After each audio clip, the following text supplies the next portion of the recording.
সংবাদ সবাইকে স্বাগত জানাচ্ছি। আমি ফিরোজ তোহা। শুরুতেই সংবাদ শিরোনাম জানিয়ে দেব এই মুহূর্তে হাতে পাওয়া সর্বশেষ গুরুত্বপূর্ণ আপডেট বাংলা সংবাদ। শুরুতেই থাকছে সেনাবাহিনীর সেই বৈঠক থেকেই পরিস্থিতি বদলে যায় যেভাবে। কোটা সংস্কারের দাবিতে আন্দোলন নিয়ন্ত্রণে আনতে দেশব্যাপী সেনাবাহিনী নিয়োগ করবার পর আন্দোলনের পরিস্থিতি মূল্যায়ন ও ফিডব্যাক নিতে গত ৩রা আগস্ট সেনাপ্রধান জেনারেল ওয়াকারুজ্জামান সেনা সদরে বিভিন্ন স্তরের সামরিক কর্মকর্তাদের সঙ্গে মত বিনিময় করেন। সেনাবাহিনীর সেই বৈঠক থেকে কিভাবে পরিস্থিতি বদলে যেতে থাকে এ বিষয়ে জানাবো বিস্তারিত, সঙ্গে থাকুন।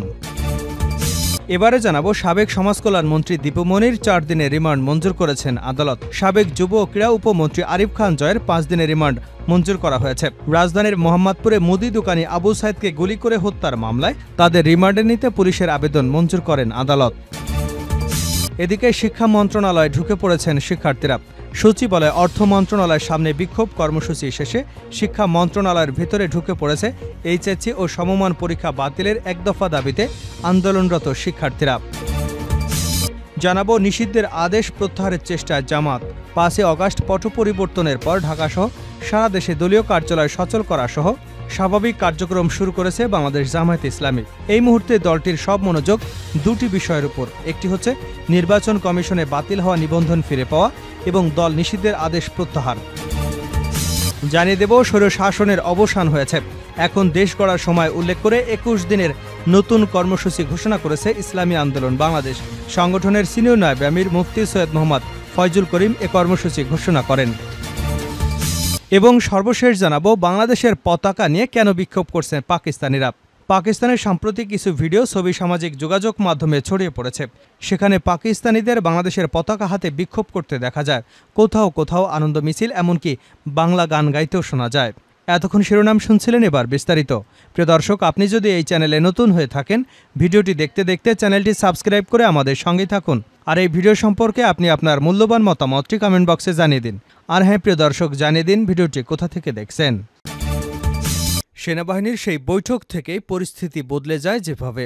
কোটার সংস্কারের দাবিতে আন্দোলন নিয়ন্ত্রণে আনতে দেশব্যাপী সেনাবাহিনী নিয়োগ করবার পর আন্দোলনের পরিস্থিতি মূল্যায়ন এবং ফিডব্যাক নিতে গত ৩ আগস্ট সেনাপ্রধান জেনারেল ওয়াকারুজ্জামান সেনা সদরে বিভিন্ন স্তরের সামরিক কর্মকর্তাদের সঙ্গে মত বিনিময় করেন।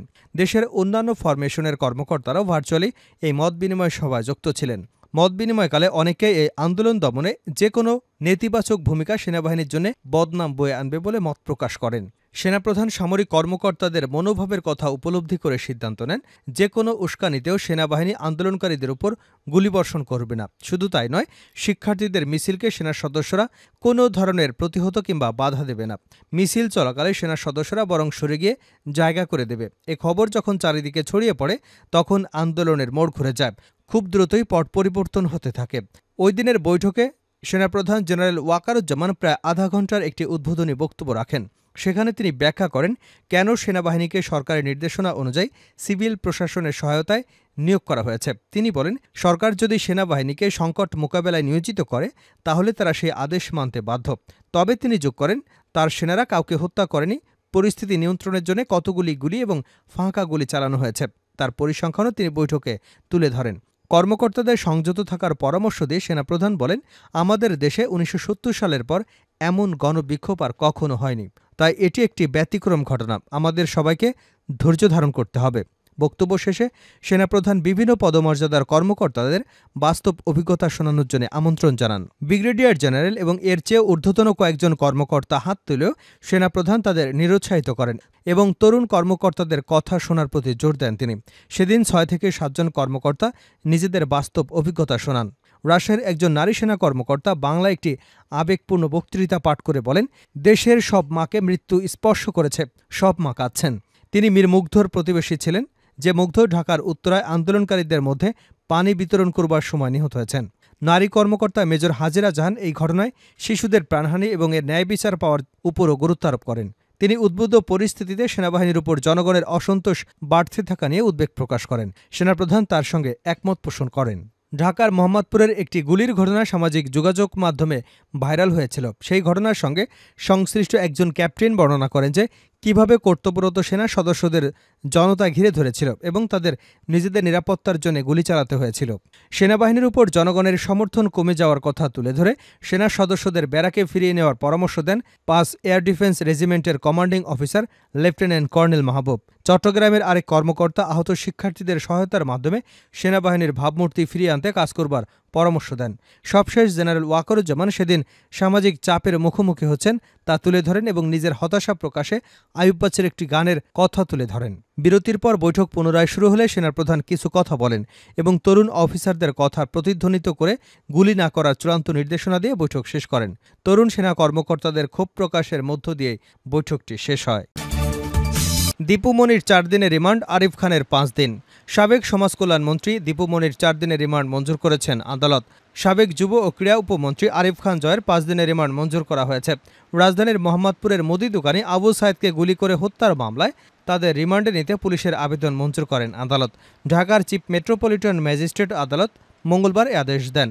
এর আগে কড়া নিরাপত্তায় দীপু মনি এবং আরিফ খান জয়কে আদালতে হাজির করে ১০ দিনের রিমান্ড নিয়ে জিজ্ঞাসাবাদের আবেদন করে পুলিশ। তবে আসামি পক্ষ থেকে রিমান্ডে নেওয়ার আবেদন বাতিল করে জামিন আবেদন করা হয়। উভয় পক্ষের শুনানি নিয়ে আদালত দীপু মনির ৪ দিন এবং আরিফ খান জয়ের ৫ দিনের রিমান্ডে নেওয়ার আদেশ দেন। রাজধানীর বারিধারা থেকে গতকাল সোমবার রাতে দীপু মনিকে গ্রেপ্তার করে পুলিশ। অন্যদিকে আরিফ খানকে গতকাল রাতে ধানমন্ডি থেকে গ্রেপ্তার করা হয়। শিক্ষা মন্ত্রণালয়ে ঢুকে পড়েছেন শিক্ষার্থীরা। সচিবালয় অর্থ মন্ত্রণালয়ের সামনে বিক্ষোভ কর্মসূচি শেষে শিক্ষা মন্ত্রণালয়ের ভেতরে ঢুকে পড়েছেন এইচএসসি ও সমমান পরীক্ষা বাতিলের এক দফা দাবিতে আন্দোলনরত শিক্ষার্থীরা। মঙ্গলবার বিকাল ৪টায় তারা মন্ত্রণালয়ের ভেতরে প্রবেশ করেন। এতে সচিব অবরুদ্ধ হয়ে পড়েন। এ সময় তারা আমাদের দাবি একটাই, পরীক্ষা বাতিল চাই। দাবি মোদের একটাই, পরীক্ষা বাতিল চাই। আপোষ না সংগ্রাম, সংগ্রাম সংগ্রাম। পরীক্ষা না বিকল্প, বিকল্প বিকল্প। যুক্তি দিয়ে আন্দোলন বন্ধ করা যাবে না ইত্যাদি স্লোগান দিতে থাকেন। এর আগে সকাল থেকে সচিবালয়ে শিক্ষা মন্ত্রণালয়ের সামনে জড়ো হন তারা। দাবি আদায় দুপুরের দিক থেকে তারা সচিবালয়ে ঢুকে পড়েন। পরে শিক্ষার্থীদের পক্ষ থেকে ১০ সদস্যের একটি প্রতিনিধি দল শিক্ষা উপদেষ্টা বরাবর একটি স্মারকলিপি প্রদান করে এবং আলোচনার জন্য শিক্ষা মন্ত্রণালয়ে প্রবেশ করেন। এ সময় বিক্ষোভরত শিক্ষার্থীদের শান্তিপূর্ণ সমাধানের আশ্বাস দেন বৈষম্য বিরোধী ছাত্র আন্দোলনের অন্যতম সমন্বয়ক হাসনাত আব্দুল্লাহ। নিষিদ্ধের আদেশ প্রত্যাহারের চেষ্টায় জামাত। ৫ই অক্টোবর পট পরিবর্তনের পর ঢাকাসহ সারা দেশে দলীয় কার্যালয়গুলো সচল করা সহ স্বাভাবিক কার্যক্রম শুরু করেছে বাংলাদেশ জামায়াতে ইসলামী। এই মুহূর্তে দলটির সব মনোযোগ দুটি বিষয়। এর একটি নির্বাচন কমিশনে বাতিল হওয়া নিবন্ধন ফিরে পাওয়া এবং দল নিষিদ্ধের আদেশ প্রত্যাহার। সংশ্লিষ্ট দায়িত্বশীল সূত্রগুলো বলছে, নিবন্ধন ফিরে পেতে জামায়াত আইনি প্রস্তুতি নিচ্ছে। অন্যদিকে ছাত্র জনতার আন্দোলনের চূড়ান্ত মুহূর্তে নির্বাহী আদেশে দলকে নিষিদ্ধ ঘোষণার আদেশটি অন্তর্বর্তীকালীন সরকারের মাধ্যমে দ্রুত প্রত্যাহারের জন্য সংশ্লিষ্ট মহলে তৎপরতা চালাচ্ছে জামাত। জামায়াতের উচ্চ পর্যায়ের একটি সূত্র জানিয়েছে, নিষেধাজ্ঞা ও নিবন্ধন দুটি বিষয়ে আইনি এবং প্রশাসনিক পদক্ষেপ নিতে ইতিমধ্যেই হাইকোর্টে একজন আইনজীবী নিযুক্ত করা হয়েছে, যিনি সরকারের সংশ্লিষ্ট দায়িত্বশীল ব্যক্তিদের সঙ্গে এ বিষয়ে মধ্যস্থতা করছেন।